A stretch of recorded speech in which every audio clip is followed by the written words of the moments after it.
Hello दोस्तों, आप सभी लोगों का हमारे यूट्यूब चैनल में स्वागत है। जैसा कि क्लास नंबर 23 में हमने प्रश्न नंबर 50 तक कर लिया था, आज हम उसके आगे के प्रश्नों को जो है करने वाले हैं। इससे पहले अगर आप क्लास नंबर 23 नहीं देखे हैं तो जाकर प्लेलिस्ट चेक कर लीजिए। उसमें हमने 23 तारीख को जो एग्ज़ाम हुआ था उसका जो है हम प्रश्न करा दिए प्रश्न नंबर 50 तक। अब हम उसके आगे का करने वाले हैं। तो चलिए शुरू करते हैं बिना समय को जो है नुकसान किए हुए। प्रश्न है प्रश्न नंबर 51। प्रश्न नंबर 51 है, हिंदू वृद्धि दर नामक शब्द किसने गढ़ा था, जिससे भारतीय अर्थव्यवस्था में निम्न वृद्धि दर अवधि के रूप में जो है संदर्भित किया जाता है। तो इसका सही आंसर हो जाएगा राजकृष्ण जो है इसका सही आंसर होगा। अगला प्रश्न है प्रश्न नंबर 52। प्रश्न नंबर 52 है, संध्या की केवल एक पुत्री है और सुखी की बहन रीना संध्या की मौसी है। सुखी की माँ ब्रूनी की केवल 2 परनातिन एनम और जैस्मिन है। रीना की 2 नाती और नातिन है, जिसमें रोहन और एनम है। संध्या की बेटी का जो है नाम क्या है? तो इस रीजनिंग का सवाल है ब्लड और रिलेशन का। तो इसको उसी प्रकार से जो है सेट करेंगे। यह जो है सेट किया गया है, इसको आप लोग देख लीजिएगा। इसका जो सही आंसर हो जाएगा ऑप्शन नंबर 1 होगा कि जैस्मिन जो है संध्या की बेटी है। तो उसमें पूछा गया प्रश्न में कि संध्या की बेटी कौन है, तो इसका सही आंसर होगा जैस्मिन। अगला प्रश्न है प्रश्न नंबर 53। प्रश्न नंबर 53 है, दिए गए पैटर्न के आधार पर प्रश्नवाचक चिन्ह पर के स्थान पर क्या आएगा, यानी कि इसके स्थान पर क्या आएगा वही चेक करना है। तो देख लेते हैं कि किस क्रम में दिया गया है। तो यहाँ पर 6 का क्रम है, यानी कि 6 × 6 तो आ गया है 36 और 4 × 8 8 चौको 32। इसी प्रकार 7 दूनी 14। तो यहाँ पर 14 के लिए यहाँ पर 1 रहेगा तो हो जाएगा 14। तो इस प्रकार से इसका सही आंसर हो जाएगा ऑप्शन नंबर बी सही हो जाएगा। अगला प्रश्न देखते हैं प्रश्न नंबर 54। प्रश्न है, नो नेशन फॉर वुमेन नामक पुस्तक किसके द्वारा लिखी गई है? No nation for no women पुस्तक जो है किसके द्वारा लिखी गई है? इसका सही आंसर होगा प्रियंका दुबे। प्रियंका दुबे के द्वारा जो है यह पुस्तक लिखी गई है। इससे पुस्तक से संबंधित और भी प्रश्न है जो कि महत्वपूर्ण है और पूछे जा सकते हैं एग्जाम में, जैसे कि प्रेम कबूतर जो है मानव कौल के द्वारा लिखी गई है। नो नेशन फॉर वुमेन यह प्रश्न में पूछा ही गया है। इसका सही आंसर होगा प्रियंका दुबे। अगला प्रश्न है कि origin of love the sea of innocence यह किसके द्वारा लिखी गई थे? इसका आंसर हो जाएगा किशोर देसाई। और अगला है कि द इनहेरिटेज ऑफ लॉस यह पुस्तक लिखा गया है किरण देसाई के द्वारा।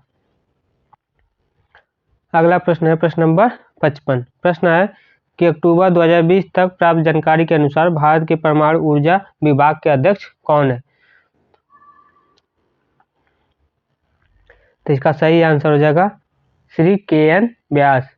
श्री KN व्यास जो है परमाणु ऊर्जा आयोग के जो है अध्यक्ष है। तो इसका आंसर हो जाएगा ऑप्शन नंबर डी। अगला प्रश्न है प्रश्न नंबर 56। प्रश्न नंबर 56 है, श्री राम ने 12,200 रुपये की धनराशि साधारण ब्याज की 2% वार्षिक दर पर 4 वर्षों के लिए निवेश की गई है। बाद में उसने मूल धनराशि के साथ साथ अर्जित ब्याज को साधारण ब्याज की उसी दर पर अगले 4 वर्ष के लिए जो है निवेशित किया। अंतिम 4 वर्षों के बाद उसे साधारण ब्याज के रूप में कितनी जो है धनराशि मिलेगी? तो यह सिंपल इंटरेस्ट का सवाल है, इसको देखते हैं कैसे लगाया जाएगा। तो इसमें प्रथम जो है 4 वर्ष का जो है मिलने वाली धनराशि चेक करते हैं। तो 12,200 रुपये उसकी राशि होगी और उस पर जो है 4% की दर से 4% या 2% है 2% की दर से 4 वर्ष के लिए ब्याज लगाया गया। तो 2% की दर से 4 वर्ष के लिए जो ब्याज कितना होगा तो होगा 976 इसको सॉल्व करने पर आ जाएगा। तो 12,200 में 976 जोड़ने पर आ जाएगा 13,176। फिर अगले 4 वर्ष बाद श्री राम को मिलने वाला ब्याज, फिर अगले 4 वर्ष के लिए जो ब्याज मिलेगा वह 13,176 पर जो है 2% की दर से 4 वर्ष के लिए लगेगा। कितना ब्याज हो जाएगा टोटल? 10,54 रुपये हो जाएगा, ब्याज केवल आएगा।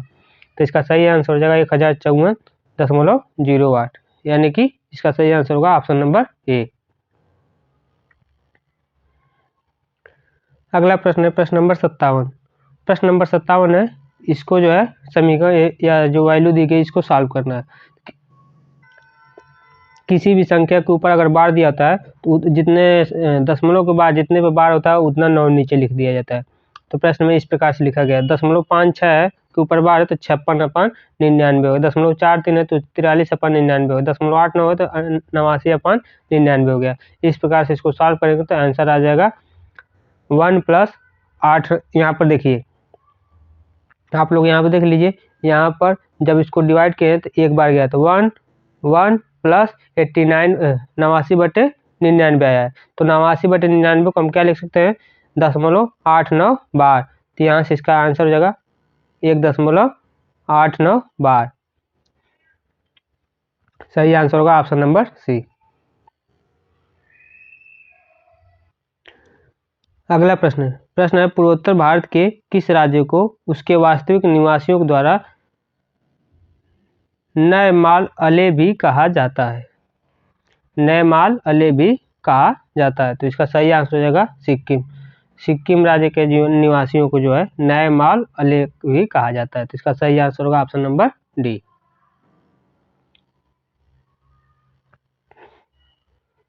अगला प्रश्न है प्रश्न नंबर 59। प्रश्न है कि वेदों का जो है इनमें से कौन सा अंग जटिल शब्दों के अर्थ एवं व्याख्या के लिए जो है प्रसिद्ध है? तो कौन सा अंग है? तो है निरक्त। तो इसका सही आंसर होगा ऑप्शन नंबर डी, निरक्त। अगला प्रश्न है प्रश्न नंबर 60। देखिए, मैथ और रीजनिंग के जो भी सवाल है उसको पहले आप लोग खुद वीडियो को जो है स्टॉप रोक कर खुद सॉल्व किया करिए। अगर नहीं लगता है तो उसका हम सलूशन दिखा दे रहे हैं, कैसे कैसे लगा हुआ है, बता भी दे रहे हैं, एक्सप्लेन भी कर दे रहे हैं। तो उस प्रकार से आप लोग देख सकते हैं, लेकिन पहले कोशिश करिए कि आप खुद लगाए करिए। इससे जो है आप लोगों को एग्जाम में जो है सॉल्व करने की जो है क्षमता बढ़ेगी। तो प्रश्न देखते हैं। प्रश्न है कि sin थीटा + cos थीटा बटे sec थीटा + tan थीटा बटे sec थीटा - tan थीटा का मान दिया है 5/3। यहाँ से sin थीटा का मान जो है पूछा है। तो चूंकि sec theta + tan theta sec बटे sin थीटा - tan थीटा का वैल्यू दिया है 5/3, यहाँ से हम तिर्यक गुणा कर देते हैं, यानी कि 3 की वैल्यू उस साइड गुणा कर देंगे तो 3 sec theta + tan theta = 5 sec theta - tan theta हो जाएगा। जब अंदर गुणा कर देंगे तो ये वाली वैल्यू आ जाएगी। यहाँ से 3 sec थीटा है, यहाँ पर 5 sec थीटा है, तो इसको इस साइड लाकर घटाएंगे तो 2 sec थीटा बचेगा और 5 थीटा को इधर ले जाएंगे तो 8 थीटा हो जाएगा। तो यहाँ से इसका वैल्यू आ गया 2 sec थीटा = 8 tan थीटा। तो sec थीटा को लिख सकते हैं 1/cos थीटा और यहाँ पर tan थीटा को लिख सकते हैं sin थीटा बटे cos थीटा, यानी कि यहाँ से आ जाएगा sin थीटा की वैल्यू आ जाएगी 1/4। प्रश्न में पूछा यह कि sin थीटा का मान क्या होगा, तो 1/4। अगला प्रश्न है 4 की पावर 7 - 4 किसका गुणज नहीं है? तो यह किसका गुणज नहीं है? तो यह 7 का जो है गुणज नहीं है। तो इसका सही आंसर होगा ऑप्शन नंबर सी।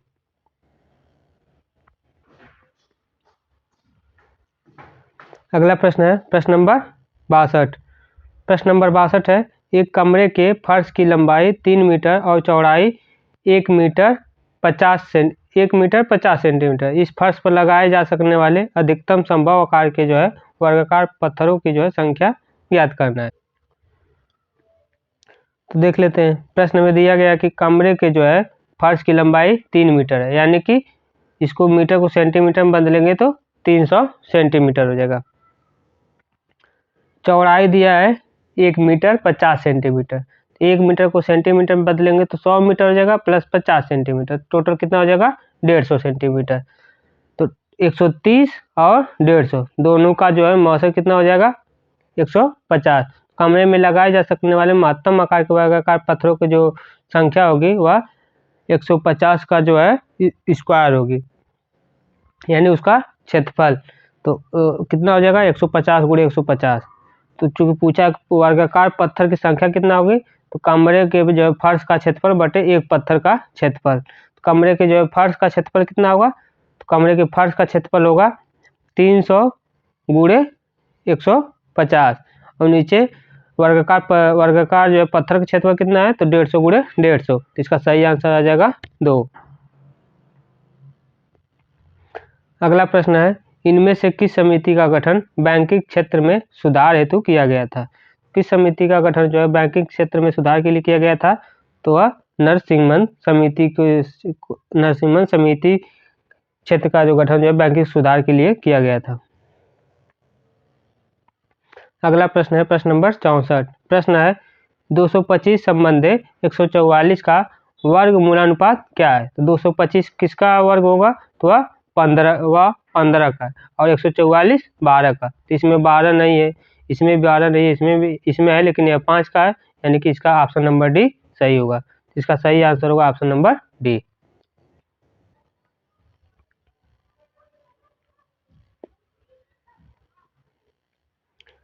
अगला प्रश्न है प्रश्न नंबर 65। प्रश्न है प्रार्थना समाज की जो है स्थापना किसने की थी। तो प्रार्थना समाज की जो स्थापना की थी उनका नाम था आत्माराम पांडुरंग। तो इसका सही आंसर होगा option number D, Atmaram Pandurang. अगला प्रश्न है प्रश्न नंबर 66। प्रश्न है यदि ए का 1/3, बी का 3/4 और सी का 1/6 है, तो ए बी सी का जो है रेशियो पूछा है। का मतलब यहाँ पर होता है गुणा, ठीक है। तो यहाँ पर आप लोग देख लीजिए, ए का 1/3, बी का 3/4, सी का 1/6, हम मान लेते हैं के है।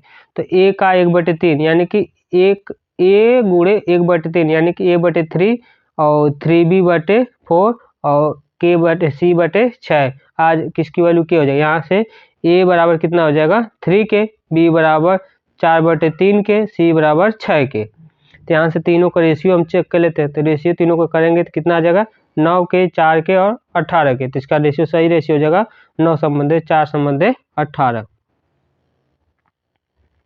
अगला प्रश्न है प्रश्न नंबर 67। प्रश्न है FY 2019-20 के लिए भारत की केंद्र सरकार का बजटीय निवेश लक्ष्य कितना था। तो बजटीय निवेश लक्ष्य था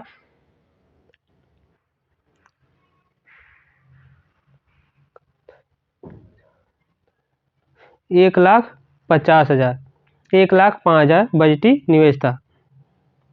इसका सही आंसर होगा ऑप्शन नंबर डी। अगला प्रश्न है इनमें से कौन सा देश वर्ष 2021 में ग्रीष्मकालीन पैरा ओलंपिक्स की जो है मेजबानी करेगा। तो कौन सा देश किया था, तो इसका सही आंसर होगा टोक्यो जापान। इसका सही आंसर हो जाएगा टोक्यो जापान।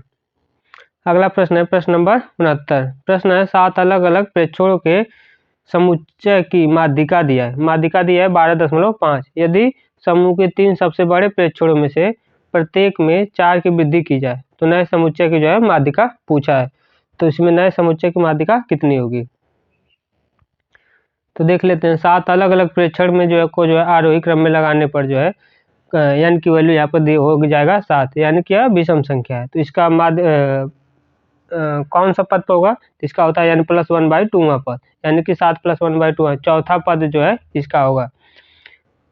क्योंकि 3 इसमें सबसे बड़े बड़े हैं, तो इसमें 5वां 6वां और 7वां इसकी वृद्धि करने पर जो है मूल माध्यिका जो है समान रहेगी, यानी कि कौन सा इसका आंसर सही होगा ऑप्शन, तो मूल समुच्चय की माध्यिका में जो है समान ही रहेगी। अगला प्रश्न है प्रश्न नंबर 70। प्रश्न है यदि समबाहु त्रिभुज के अंतःवृत्त का क्षेत्रफल दिया है 462 सेंटीमीटर स्क्वायर, तो त्रिभुज का परिमाप पूछा है। तो त्रिभुज का परिमाप पूछा है, तो चूंकि समबाहु त्रिभुज की भुजा को हम मान लेते हैं ए, तो उसका वृत्त की जो है त्रिज्या कितनी हो जाएगी, समबाहु त्रिभुज के जो है वृत्त की त्रिज्या हो जाएगी a/2√3, a/2√3 हो जाएगी। उसी प्रकार समबाहु त्रिभुज के जो है अंतःवृत्त का क्षेत्रफल क्या हो जाएगा, तो πr², πr² जो है समबाहु त्रिभुज के वृत्त के क्षेत्रफल होगा। तो यहाँ पर r की वैल्यू क्या है, तो r की वैल्यू है a/2√3। तो यहाँ से और इसका वैल्यू कितना दिया है, समबाहु त्रिभुज का क्षेत्रफल दिया है 462 सेंटीमीटर स्क्वायर। तो यहाँ से ए की वैल्यू हम निकाल लेंगे। ए की वैल्यू सॉल्व करने पर आ जाएगी 42 सेंटीमीटर। तो समबाहु त्रिभुज का जो परिमाप पूछा है, तो समबाहु त्रिभुज का परिमाप होगा 3a, तो 3a की वैल्यू 42, तो 3a की वैल्यू हो जाएगी 126 सेंटीमीटर।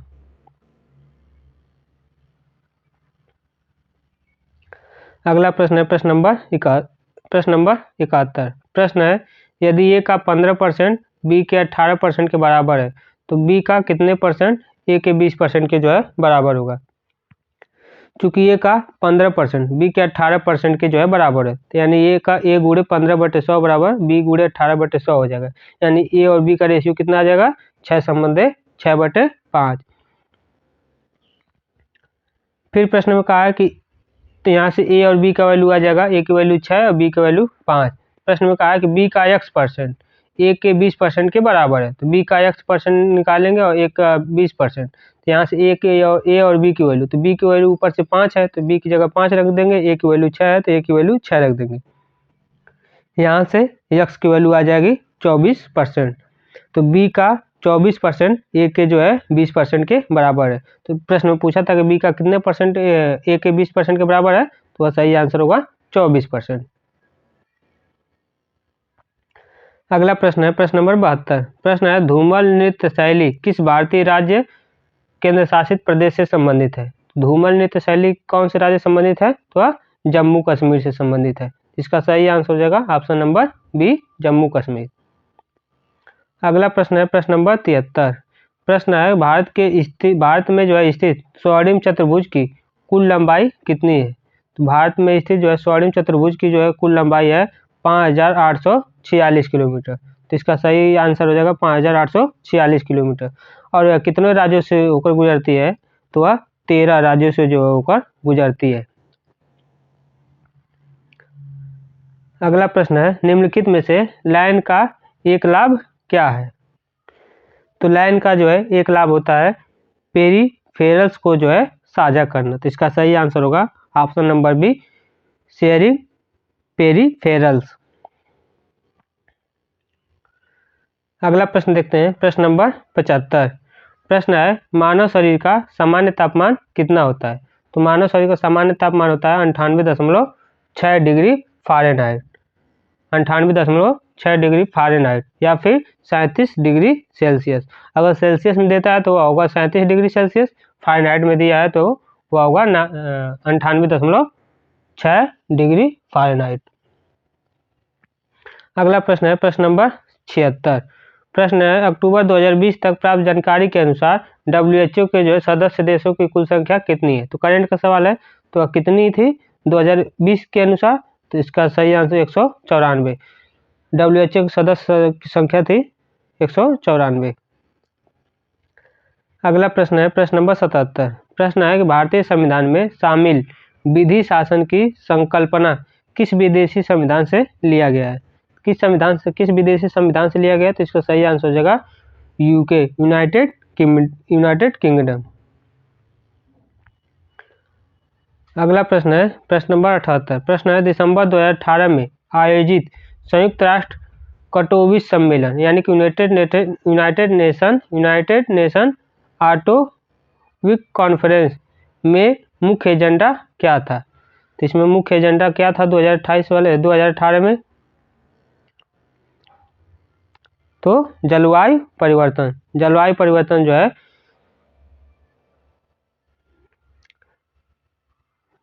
UNFCCC के जो है मुख्य एजेंडा, तो इसका सही आंसर हो जाएगा ऑप्शन नंबर बी। अगला प्रश्न है प्रश्न नंबर 79। प्रश्न है एक रेलगाड़ी उसकी समान दिशा में 5 किलोमीटर प्रति घंटा और 7 किलोमीटर प्रति घंटा की जो है चाल से चल रहा है। दो लड़कों को क्रमशः 6 सेकंड में और 9 सेकंड में पूरी तरह पार कर जाती है। तो रेलगाड़ी की जो है लंबाई पूछा गया है। तो प्रश्न सिंपल है, मान लेते हैं रेलगाड़ी की जो है चाल x मीटर प्रति सेकंड है, दोनों सड़कों के सापेक्ष रेलगाड़ी की चाल कितना होगा। तो 5 किलोमीटर प्रति घंटा कितने से आगे चल रही है, समान दिशा में 5 किलोमीटर प्रति घंटा और 7 किलोमीटर प्रति घंटा। तो क्रमशः रेलगाड़ी की चाल दोनों लड़कों के सापेक्ष जो रेलगाड़ी की चाल क्या हो जाएगी, तो x में से जो है 5 किलोमीटर प्रति घंटा घटाएंगे और दूसरा जो है x में से 7 किलोमीटर प्रति घंटा घटा देंगे। क्योंकि मीटर प्रति सेकंड में इसको बदलना है तो 5/18 से गुणा कर देंगे और इसमें भी 5/18 से गुणा कर देंगे, तो सभी मीटर प्रति सेकंड में आ जाएगा। अब चूंकि लड़के को पार करने में रेलगाड़ी द्वारा तय की गई दूरी जो है वही रेलगाड़ी की लंबाई हो जाएगी। तो यहाँ से हम दोनों को जो है बराबर करें, पहले वाले कितने में पार करती है 6 सेकंड में और दूसरा वाला 9 सेकंड में। तो यहाँ से हो जाएगा x - 5 गुणे 5/18 गुणे 6 बराबर x - 7 गुणे 5/18 गुणे 9। यही दोनों यहाँ यही दोनों को जो है पार करने में सेम समय लगेगा, अथवा सेम लंबाई से जो है दोनों पार करेंगे। तो यहाँ से दोनों इक्वेशन बराबर हो जाएगा। इसको जब सॉल्व करेंगे तो यहाँ से x की वैल्यू आ जाएगी 55/18 मीटर पर सेकेंड। तो या तो रेलगाड़ी की जो है चाल आया है 55/18 मीटर पर सेकेंड, तो रेलगाड़ी की लंबाई क्या होगी 55/18 माइनस यही वैल्यू यहाँ पर हम प्रश्न नंबर अथवा इक्वेशन नंबर 1 में रख देंगे। तो x के स्थान पर हो जाएगा 55 - 18 माइनस 25 माइनस 18 कर देंगे गुणे 6। तो यहाँ से रेलगाड़ी की लंबाई आ जाएगी 10 मीटर। तो इसका सही आंसर होगा 10 मीटर। अगला प्रश्न है प्रश्न नंबर 80। प्रश्न है 2012 में IIT कानपुर में ताप विनियमित ग्रीन होम बनाने की जो है प्रेरणा कहाँ से मिली थी? तो वो कहाँ से मिली थी? तो इसका सही आंसर होगा कोकेन की जो है संरचना से। अगला प्रश्न है प्रश्न नंबर 81। प्रश्न है निम्नलिखित में से कौन से भारतीय राज्य बांग्लादेश की सीमा पर स्थित नहीं है? कौन सा राज्य जो है बांग्लादेश की सीमा पर स्थित नहीं है? तो इसमें देख लेते पश्चिम बंगाल, असम, मेघालय, त्रिपुरा और मिजोरम। ये तो इसका सही आंसर था ऑप्शन नंबर है। तो इसमें देख लेते हैं कौन सा स्थित नहीं, तो बांग्लादेश की सीमा से लगे भारतीय राज्य कौन से है? तो पश्चिम बंगाल है, असम है, मेघालय है, त्रिपुरा है, मिजोरम है। अगला प्रश्न है प्रश्न नंबर 82। प्रश्न है डिजिटल इमेज के संबंध में DPI का पूरा नाम क्या है? तो DPI का पूरा नाम है डॉट्स पर इंच। तो इसका सही आंसर हो जाएगा डॉट्स पर इंच। अगला प्रश्न है प्रश्न नंबर 83। प्रश्न है इनमें से कौन सा विश्व व्यापार संगठन यानी कि WTO का पूर्ववर्ती था? तो WTO का पूर्ववर्ती कौन सा था? तो इसका देख लेते हैं। सही आंसर हो जाएगा WTO का पूर्ववर्ती जो था वह व्यापार एवं शुल्क पर सामान्य करार। तो इसका सही आंसर होगा ऑप्शन नंबर बी। अगला प्रश्न है प्रश्न नंबर 84। प्रश्न है एक आदमी ने 2400 रुपये की एक मशीन खरीदी और उसे 10% की हानि पर बेच दिया। मशीन का जो है विक्रय मूल्य पूछा है, तो मशीन का विक्रय मूल्य कितना होगा? तो मशीन 2400 रुपये मशीन को जो है 10% हानि पर बेच दिया है, तो विक्रय मूल्य क्या होगा? तो 2400 रुपये पर जो है 90% पर जो है बेचेगा, 10% हानि पर बेचा, यानी कि बेचा कितने पर? 90% पर। तो 2400 का 90% कितना हो जाएगा? तो 2160। तो इसका सही आंसर होगा 2160। अगला प्रश्न है प्रश्न नंबर 85। प्रश्न है भारतीय ज्योतिर्विज्ञान परिषद की पहली महिला अध्यक्ष कौन है? तो इसकी पहली महिला अध्यक्ष है डॉक्टर GC अनुपमा। तो इसका सही आंसर होगा ऑप्शन नंबर डी। दिए गए चार्ट पर जो अवलोकन प्रश्न का जो है उत्तर देना है। तो चार्ट देख लेते हैं। देखिए पाई और चार्ट के सवालों को जो है आप लोग खुद से सॉल्व कर लिए। पाई और चार्ट दिखा दे रहे हैं क्योंकि इसमें हमको बार बार जो है देखना पड़ेगा। ये भी पाई चार्ट के, ये सभी पाई चार्ट के सवाल हैं।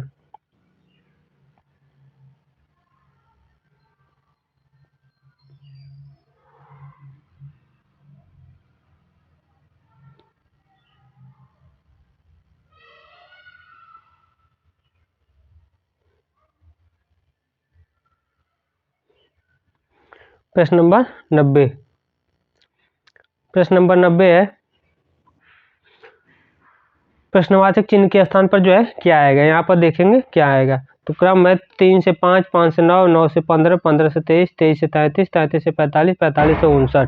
तो यह देखिए 3 से 2 3 में 2 जोड़ा गया तो 5 आया, 5 में 4 जोड़ा गया 9 आया, 9 में 6 जोड़ा गया तो 8 आया, यानी कि यह 2 के जो है मल्टीपल को जोड़ा गया इसी क्रम में। 2 दूनी 4, 4 4 2 6, 6 2 8, 8 2 10, 10 2 12, 2 14, 2 16, 2 2 को जोड़ा गया है, तो 2 2 को जोड़ा गया। तो इसी प्रकार 59 में जब 16 को हम जोड़ देंगे तो आंसर आ जाएगा 75। तो इसका सही आंसर हो जाएगा ऑप्शन नंबर ए 75। अगला प्रश्न है प्रश्न नंबर 91। प्रश्न है दिए गए 4, इसमें 4 दिए हैं, इनमें से कौन सा जो है असंगत है? तो कौन सा असंगत है? तो वह होगा बुर्का, क्योंकि हेलमेट सर पर पहनते हैं, पगड़ी भी सर पहनते हैं, टोपी भी सर पहनते हैं। बुर्का जो है पूरे शरीर में पहनते हैं, मतलब मुसलमान लोग जो है पहनती हैं। तो इसका सही आंसर कौन सा अलग है? तो इसका सही आंसर होगा ऑप्शन नंबर डी बुर्का। अगला प्रश्न है प्रश्न नंबर 92। प्रश्न नंबर 92 है कि प्रश्नवाचक चिन्ह के स्थान पर क्या आएगा, यानी कि इसके स्थान पर क्या आएगा।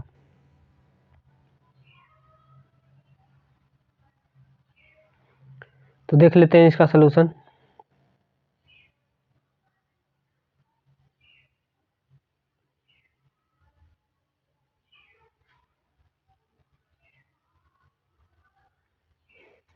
इसमें इस तरीके से दिया गया कि 6 + 3 9, 9 4 13, 13 5 18 बीच वाली संख्या आ जाएगी। उसी प्रकार 7 4 11, 11 11 11 22, 22 3 25, बीच वाला आ गया 25। इसी प्रकार से 12 10 22, 22 22 10 32, 32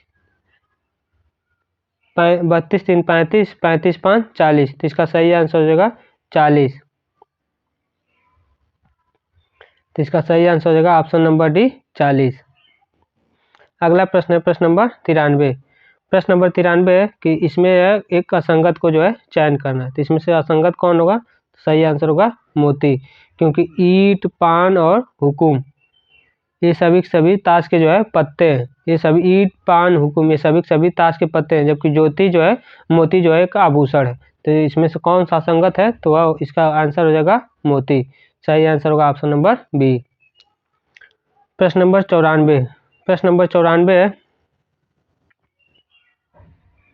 अर्जुन अपने घर से 40 मीटर उत्तर की ओर, अर्जुन अपने घर से 40 मीटर उत्तर की ओर, उसके बाद 50 मीटर पूरब की ओर, उसके बाद 50 मीटर पूरब की ओर, उसके बाद 35 मीटर उत्तर की ओर, उसके बाद 35 मीटर उत्तर की ओर चलता है, और उसके बाद 50 मीटर पश्चिम की ओर। तो इसके बाद 50 मीटर चलेगा तो ये इसी के सीधा में आ जाएगा।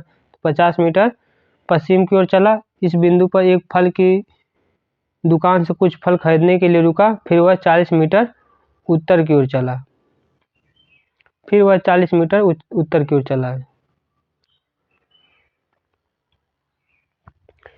फिर वह 40 मीटर उत्तर की ओर चला है। फलों की दुकान से अर्जुन के घर की दूरी कितनी है और किस दिशा में है? तो उत्तर में जो है पहले वह 40 मीटर उत्तर चला है, उसके बाद उसे 35 मीटर 50 मीटर पूरब और 50 मीटर पश्चिम, ये दोनों कट जाएंगे। 40 मीटर उत्तर चला है, 35 मीटर उत्तर चला है, फिर 40 मीटर उत्तर चला है। तो कितना हो गया? 40 40 80, 8 3 11, 80 3 115, 115 मीटर हो जाएगा। और 115 मीटर के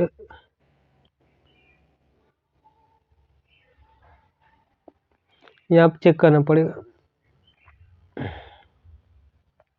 इस पे पहले यहाँ 40 मीटर उत्तर की ओर चला, फिर 50 मीटर पूरब की ओर, फिर 35 मीटर उत्तर की ओर, फिर 50 मीटर पश्चिम की ओर, फिर 40 मीटर चला है। तो फल की, चूंकि फल की दुकान से पूछ रहा है, तो फल की दुकान से उसकी दूरी जो है कितनी है?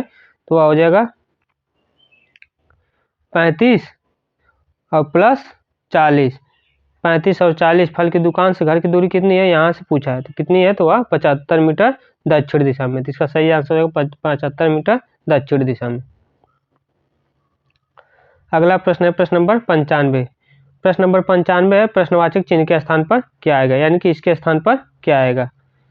तो देखते हैं। 35 35 दिया है, 35 35 33 42 49 31 56, यही दिया ना। तो इसमें 35 + 7 42,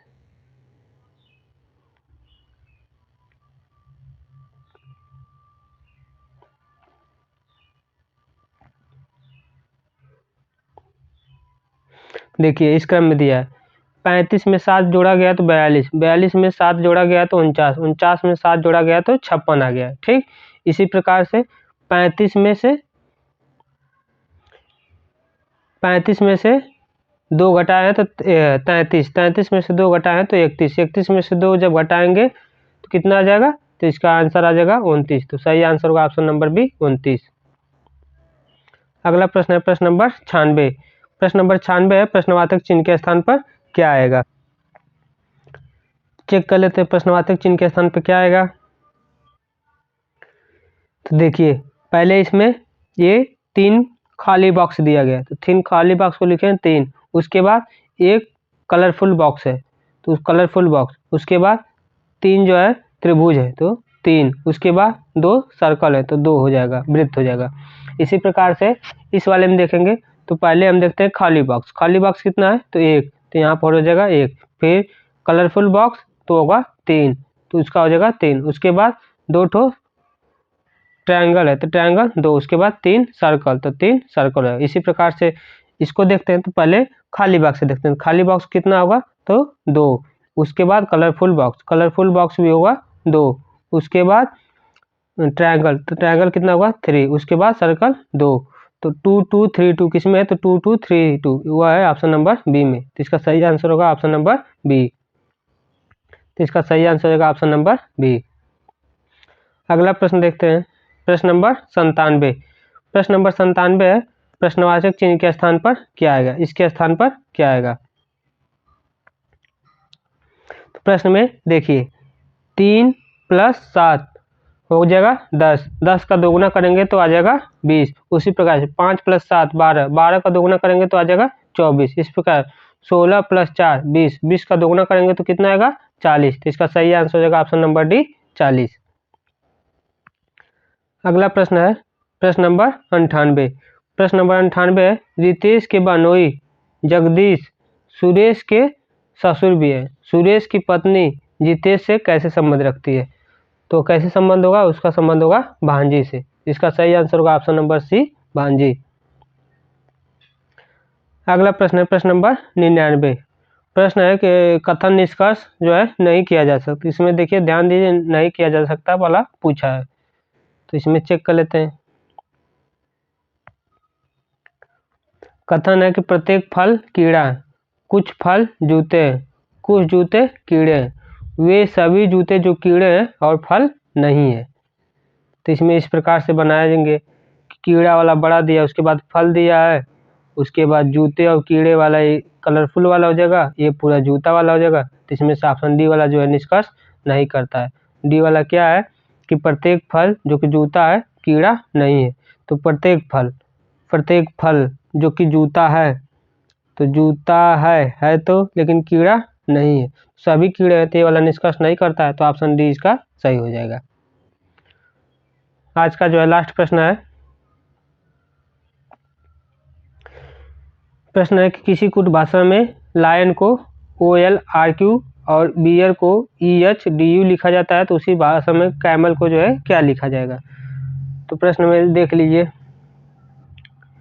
चूंकि लायन को जो है OLRQ लिखा गया, तो इसके लिए जो आप लोगों को ABCD का जो हम शुरू से ही बताते हैं क्रम वो याद होना चाहिए। तो यहाँ से L की वैल्यू होती है 12, तो 12 में 3 जोड़ने पर आया है वो 15।